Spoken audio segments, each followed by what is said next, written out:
বন্যা দেখতে দুর্গাপুর সফরে মুখ্যমন্ত্রী। আমি ব্যারেজটা দেখতে গিয়েছিলাম।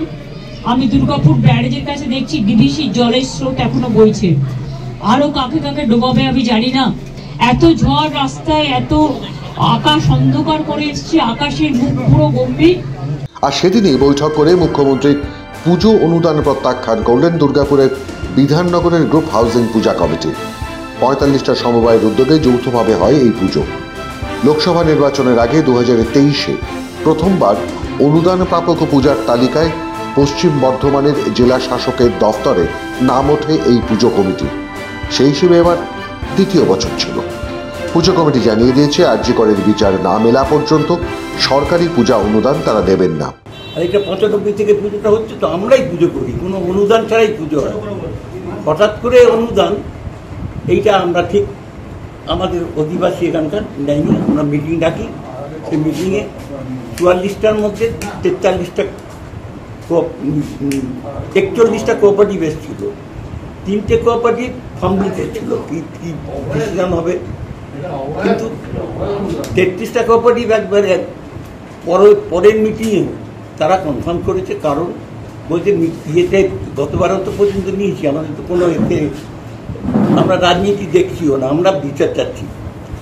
অভয়ার ক্ষেত্রে ন্যায্য বিচার হোক, আমরা সব পুরনো অবস্থাতে ফেরত যাব। পুজো কমিটির মধ্যে শাসক ঘনিষ্ঠ একটা অংশ অবশ্য মুখ্যমন্ত্রীর পুজো অনুদানের পক্ষে থাকলেও তিনবার বৈঠকে সংখ্যাগরিষ্ঠ সদস্যরা জানিয়ে দেন অনুদান না দেওয়ার পক্ষে তাদের মত। সেই মতো পশ্চিম বর্ধমান জেলা শাসককে চিঠি দিয়ে তারা এই কথা জানিয়েও দিয়েছে, নির্যাতিতার বিচার না মিললে রাজ্য সরকারের দেওয়া পুজো অনুদানের টাকা তারা নেবেন না। অনুদান বা কোনো রকম অনাড়ম্বর পুজো করবে, যেমন পুতুল নাচ কাজ যেগুলো অ্যাডভান্স ছিল সব ফেরত দিয়ে দেওয়া হয়েছে। যেভাবে আমাদের খুব বড় করে উদ্বোধনী ব্যাপারটা ছিল সেটাও বন্ধ করে দেওয়া হয়েছে। ন্যাচারালি আমরা এই ব্যাপারটায়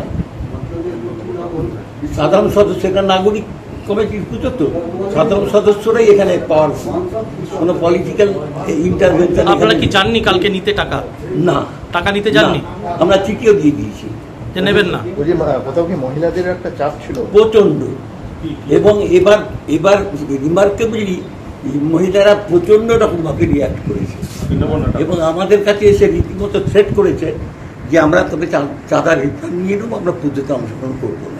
দুর্গাপুরে মুখ্যমন্ত্রী থাকাকালীন পুজো অনুদান প্রত্যাখ্যানের এই বার্তা যাতে না ছড়ায় তার বহু চেষ্টা করেছিলেন শাসক অনুগামীরা, কিন্তু বাসিন্দারা জানিয়ে দিয়েছেন পুজো হবে আরাধনা, না থাকবে জৌলুস, না হবে কোনো সাংস্কৃতিক অনুষ্ঠান, জলসা।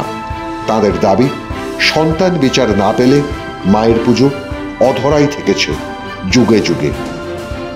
মাধ্যম ব্যুরো রিপোর্ট।